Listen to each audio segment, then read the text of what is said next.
ရက်နေတဲ့နာရီကတနေ့2ချိန်မှန်တယ်သွားနေတဲ့နာရီကမမှန်ဘူးအလုံးမလို့ရင်ပြဿနာမရှိဘူးအလုံးလို့ရင်တော့ပြဿနာရှိ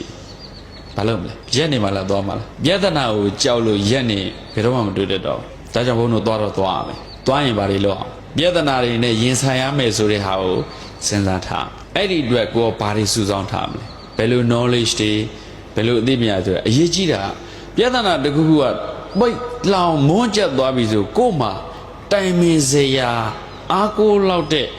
လမ်းပြနိုင်တဲ့မိတ်ဆွေကောင်းရှိသလားမရှိလူကတိတ်ပြီးတော့အထီးကျန်သွားတယ်အထီးကျန်နေဆိုတော့အဲ့ဒီချိန်မှာတွေ့လိမ့်မယ်သူပြောချင်တာကပတ်စံကတကယ်တမ်းကျတော့ရှားတာမခက်ဘူးတခုခုအောင်ဆိုင်ပြီးတော့ဂယုဆိုင်လို့ပတ်စံရှာလို့လွယ်တကယ်ကိုအဲ့ဒီကိုကဘာဝါသနာပါတယ်ဘယ်ပေါ်မှာနှစ်ပြီးလုံးနိုင်လဲဆိုတဲ့အမျော်မြင်မရှိရင်တော့ခက်တယ်တကယ်ကိုအဲ့ဒီခုကိုအမျော်မြင်ရှိပြီးတော့ဇောက်ချလို့ရင်အဲ့ပတ်စံရှာဖို့မခက်ဘူး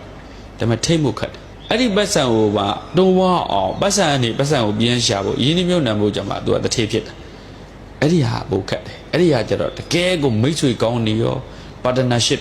အများကြီးရှိဖို့လို့အမျော်မြင်ကြဲကြဲပြန့်ပြန့်ရှိနေဖို့လို့အဲ့ဒါမရှိမရဒါကြောင့်ဘုံမနေ့ကပြောပြီးတော့အနာတပိန်တို့အောက်မှာသိမ့်နဲ့ချီတဲ့တထေးတွေရှိမြို့တိုင်းမှာမြို့တိုင်းကအကြီးဆုံးတထေးဆိုသူ့မိတ်ဆွေတွေကြီးအဲ့ရာဇယုံမြို့ကအချမ်းသာဆုံးတထေးကြီးအဲ့ဒါအနာတပိန်ရဲ့ရောက်ဖအနာတပိန်ကကောသလတန်ရတထေးကြီးအသူနှမပေးပြီးတော့မောင်းလဲနဲ့မလဲယူထားတယ်သူတို့ကဘယင်းနေတဲ့တောင်ချမ်းသာတယ်စီးပွားရေးဘိုင်ယန်လီဆိုတာအနာတပိန်ထေးကအနာတပိန်ထေးရဲ့ဆက်မှုစုံကြီးဆက်မှုမျိုးတော်ကြီးအထည်လေးတွေကိုသာဝတိရန်ဒီဘာဟန်ဒီမှာထုတ်လုပ်တာ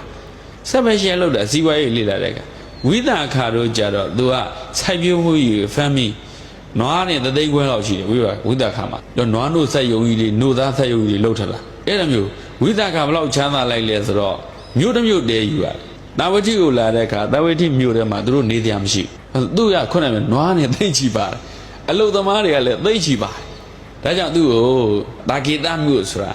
ဝိသခါတို့အတွက်မြို့တစ်မြို့ကိုတည်တံ့တည်းယူရတယ်ရတနာဆိုရွှေတွေဆိုလှဲနဲ့တိုက်ပဲလှဲစီရာနဲ့ချီပြီးတိုက်အဲ့လောက်ထိသူတို့ကချမ်းသာဒါပေမဲ့အနာသွင်းတဲ့ဆိုင်အနာသွင်းတဲ့9ပုံ2ပုံလောက်ပဲဝိသခါချမ်းသာတယ်အနာသွင်းအများကြီးပို့ချမ်းသာဆိုပြောချင်တာကအဲ့ဒီတထေးကြီးတွေအကုန်လုံးအောက်မှာတထေးလေးတွေဆိုတာအများကြီးရှိတထေးလေးတွေမရှိဘဲနဲ့တထေးကြီးဆိုတာဘယ်တော့မှမမြဲနိုင်ဒါကြောင့်ရေရှည်ကိုမျှော်မြင်ကြည့်ပြီးတော့ strategy ကြ strategic thinking ပေါ့စဉ်းစားထိုင်တထေးကြီးဖြစ်ခြင်း